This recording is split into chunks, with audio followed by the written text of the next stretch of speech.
Bonjour, c'est Cryptoly, j'espère que vous allez bien en ce lundi 16 juin 2023. C'est avec plaisir que je vous retrouve pour parler de NIR, la crypto-monnaie de la blockchain NIR Protocol. Comme d'habitude, on va diviser en deux parties cette vidéo. Une partie fondamentale où on va revenir sur ce qu'est NIR, sur l'utilisation du NIR dans NIR Protocol, on va revenir sur l'actualité, et ensuite on attaquera la partie technique dans laquelle on se projettera court, moyen, long terme sur une analyse technique classique, et ça commence tout de suite.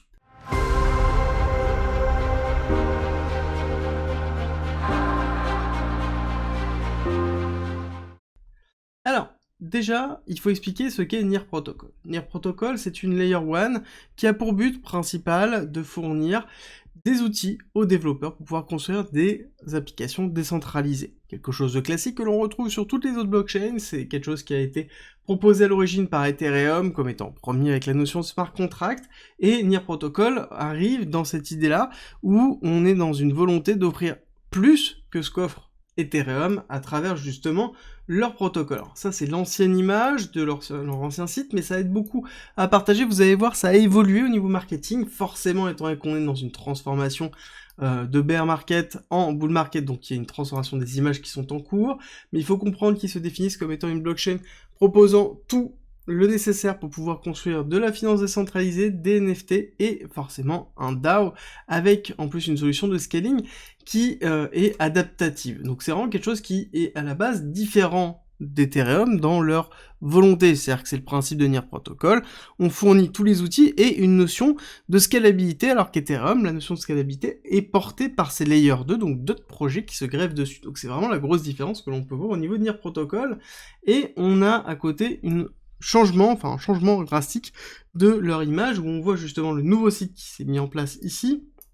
On va juste écarter un petit peu pour mieux voir, où on voit qu'ils se définissent comme étant l'OS, donc c'est-à-dire l'operating system, le système opératif des blockchains, avec justement la notion d'open web. C'est vraiment exactement comme ça qu'ils se définissent. Ils sont en train de changer drastiquement leur communication et leur marketing, dans le sens où ils vont se retrouver sur une notion de blockchain operating system, BOSS qui s'appelle, dans le sens où ils ont tous les outils pour pouvoir créer des applications décentralisées, avec tous les codes language qui sont le plus facilement utilisables, dans lequel on a à côté la possibilité d'onboarder un maximum d'utilisateurs, et on va se retrouver après sur la facilité de distribution, dans lequel forcément on a toute l'infrastructure qui est mise en place, donc une facilité de pouvoir déployer ces applications et de pouvoir toucher un maximum de personnes à travers ça. Et ensuite on va voir la notion de discover, donc qui vont arriver après dans les éléments classiques que l'on peut retrouver dans la blockchain, dans lequel on va avoir le déploiement et ensuite la discover, donc c'est la fait d'avoir accès à l'ensemble de l'écosystème de NIR Protocol.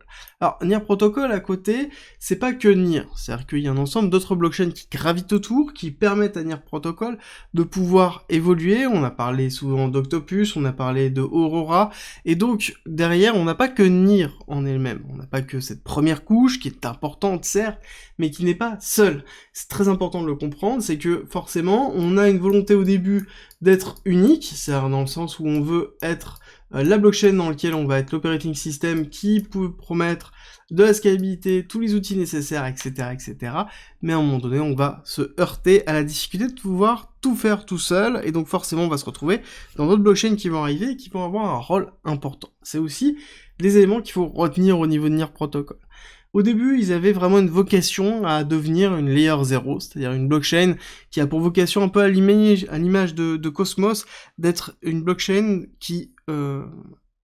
permet aux autres blockchains de s'interfacer entre elles facilement, sauf que ils sont en train de reculer un petit peu là-dessus, en tout cas ils changent leur notion de communication, ils sont vraiment en train de se tourner vers la facilité de développement dessus, donc un peu la notion de se représenter, est-ce que je suis un Windows, est-ce que je suis justement un macOS, et c'est très important de le voir, cette transformation maintenant, ça veut dire qu'ils sont en train d'essayer de toucher une cible qui est différente de la première cible. Ils sont en train de toucher une cible qui va être principalement des développeurs Web 2, donc des développeurs qui ne sont pas encore sur du Web 3, par la facilité d'utilisation de la technologie, de leur technologie, pour pouvoir construire des applications décentralisées. Et ce shift est vraiment symptomatique, on le voit déjà sur DOT, dans lequel on va targeter soit des utilisateurs finaux, soit des développeurs. Eux, c'est vraiment des développeurs, donc c'est vraiment quelque chose qui a pour vocation de construire un écosystème de développeurs pour pouvoir avoir des applications décentralisées. En parlant de construire, je tiens à préciser 2 choses au niveau des nouvelles. C'est qu'on sait qu'ils ont de l'incentive qui reste, hein, ça c'est depuis un certain temps, donc c'est-à-dire qu'ils ont du cash qui est disponible pour pouvoir justement proposer des grants aux développeurs, donc proposer de financer des développements, et à côté, on sait aussi qu'il y a la DevCon qui va arriver, donc c'est-à-dire la convention de développement autour de Nier, généralement qui est à la fin d'année qui arrivera, dans lequel on a toujours des effets d'annonce qui sont en train d'arriver, et je pense que le fait qu'on n'ait pas trop de nouvelles actuellement signifie que la prochaine vague d'annonces va être assez impressionnante, en tout cas par rapport à Nier Protocol. On n'oublie pas qu'on est dans un protocole qui est relativement récent, avec un écosystème qui est relativement faible, mais que actuellement on a quand même assez peu de nouvelles, parce qu'ils sont en cours de développement, parce qu'ils sont en train de préparer, je pense, la DevCon pour renforcer l'annonce. Alors techniquement, on a terminé sur la partie fondamentale, justement on va passer sur la partie technique. N'oubliez pas de faire un like sur la vidéo si jamais ça vous plaît, ça m'aide toujours, ça permet de soutenir la chaîne.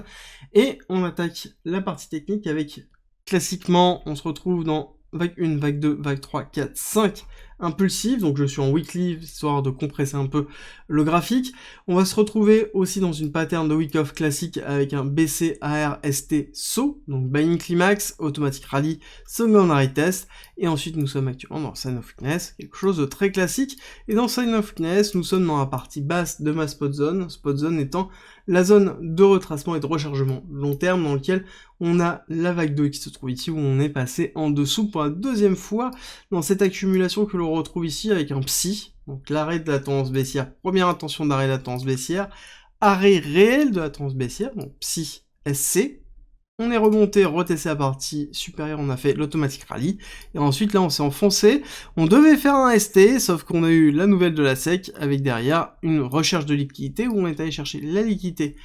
inférieure, avec justement une prise de liquidité sur le STB, qui justement nous entraîne plus bas avec un nouveau lot qui a été fait, donc qui date, hein, parce que le précédent lot, c'était suite à décembre. Décembre, ça avait mis un petit peu de temps, on avait eu FTX, on avait eu décembre. Nier Protocol a beaucoup de mal de se remettre de FTX, et on n'est toujours pas repassé au-dessus du niveau de FTX, hein, d'accord. 7 novembre, on est vraiment dans cette bougie-là, on n'est pas réussi à repasser dans les 3$, et on est en train de zoner dans cette partie inférieure. On n'a toujours pas fait non plus de break-off structure majeur, on n'a pas fait de break-off structure, on a fait un petit break-off structure mineur qui a été invalidé ici, hein. On le voit ici, ce petit break-off structure, mais on voit qu'on est repassé en dessous, et le break-off structure important, c'est repasser au-dessus de FTX, très important. Tant que ce n'est pas le cas, on n'a pas un changement de dynamique, donc ça sous-entend qu'on va retester des zones basses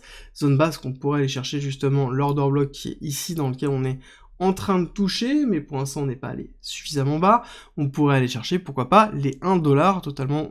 voire même un petit peu en dessous, au niveau de Nier Protocol pour finir cette accumulation, qui risque de prendre de toute façon un petit peu de temps, je pense. Il va falloir respirer, on a assez peu de nouvelles, Nier Protocol est en train de construire, et donc forcément ça va prendre du temps, et quand on se projette sur le long terme, et ça c'est important, ça va être, donc là on est dans la zone d'achat, on va se projeter dans la zone de vente. Non, pour se projeter dans la zone de vente, déjà, il faut que la partie fondamentale suive. Ça veut dire que il faut qu'on ait des développeurs qui utilisent l'application, il faut qu'on ait justement des applications qui sont en train de se construire sur Nier Protocol, il faut qu'on ait un retour de la liquidité générale sur le marché de la crypto, donc ça sous-entend la mise en place d'un prochain bull run. Voilà, il faut pas mal d'éléments qui se mettent en place pour, justement, aller chercher des targets hautes. Qu'est-ce qu'on peut se fixer comme première target? Déjà, je pense que le passage des 6$ va être vraiment très important. Parce que ce passage des 6$, c'est quelque chose qui a été laissé sur l'année précédente, donc avec justement la crise de Celsius, avec le rebond qu'il y a eu à cette époque-là, où les 6$ vont être vraiment importants. Il y a beaucoup de personnes qui sont bloquées ici. Donc ils sont bloqués avec globalement leur capital divisé par 5, donc ça va être très compliqué. Je pense qu'on va avoir ici une grosse partie de personnes qui vont sortir très agressivement, donc on aura un premier rebond, quelque chose qui pourrait faire comme ça. Hop, on va chercher, on va retester ici, et ensuite on partirait. Ce qui nous ferait d'ailleurs une vague 1, pour préparer ensuite une vague 2, 3, Elliotiste classique sur des vagues d'impulsion. Ensuite, la deuxième zone qu'il va falloir surveiller en sell-out, ça va être le 16-18, qui se trouve ici, dans lequel nous avons aussi pareil des personnes qui sont bloquées, dans lequel on aura forcément une forme de capitulation, une sortie ABE qui se fera, ou un allègement derrière du capital, et à savoir qu'on sera en plus dans une belle période de bénéfices dans lequel forcément il y aura du TP qui sera effectué. On va juste alléger ça pour que ce soit plus simple à voir, parce qu'il n'y a pas besoin d'avoir tout ça.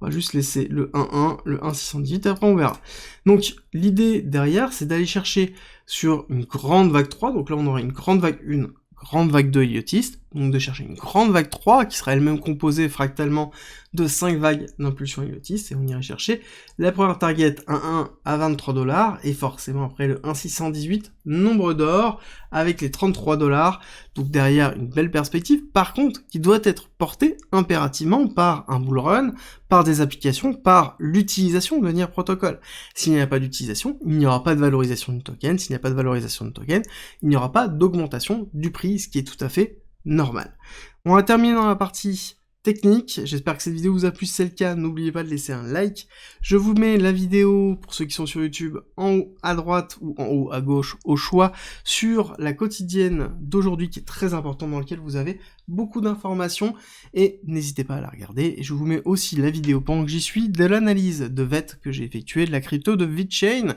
pareil, une vidéo update, et je vous dis à demain pour une nouvelle vidéo.